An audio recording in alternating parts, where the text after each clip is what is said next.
ما فهمش هادو اسكو حبوا يقتلوني. السلام عليكم ورحمة الله تعالى وبركاته.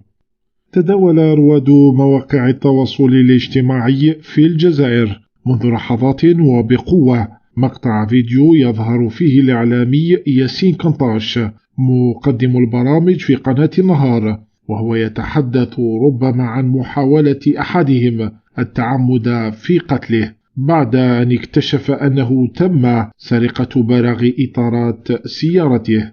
ياسين كنطاش وإن بدا أنه غير مكترث كثيرا بما حدث، إلا أن أمرا مثل هذا خطير جدا وقد يتسبب له في مكروه لا قدر الله. وإن شاء الله 2024 يجيب خير معاه. ها